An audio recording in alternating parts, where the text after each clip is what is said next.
काय म्हणताय? विशाळगडावरती वेढा पडलाय? अरे पण सिद्धीजवळ तर कधीच मिळालाय ना व. मग नेमका वेढा टाकला तर कुणी? अरे वेढा टाकलाय या यवन विकृतीच्या लोकांनी. अरे वेढा टाकलाय या जिहाद्यांनी आणि वेढा टाकलाय या अधर्मीय लोकांनी. कुठला तर खोटा देव आणून त्या विशाळगडावरती बसवलाय म्हणे त्या देवाला बकरं कापल्यावर कोंबडं कापल्यावर तो देव पावतोय म्हणे.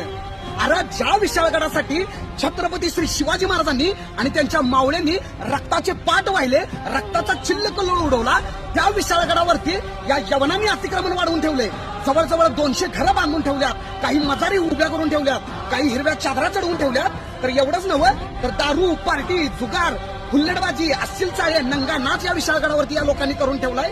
आणि विशाळगडाच्या ऐतिहासिक वास्तूंवरती कुठे तर खडून काय तर लिहायचं आणि पूर्ण त्याचं पावित्र्य हरवून टाकलेलं आहे आणि पावित्र्य या लोकांनी नष्ट केलेलं आहे. आणि म्हणूनच येत्या 29 तारखेला पुण्यातून मावळ्यांची फौज येत आहे. ही फौज पदयात्रा सुरू झालेली आहे. सगळ्या महाराष्ट्रातले एक एक धारकरी शिवभक्त गोळा करून विशाळगडावरती थेट मुक्ती संग्रामला यायचं आहे.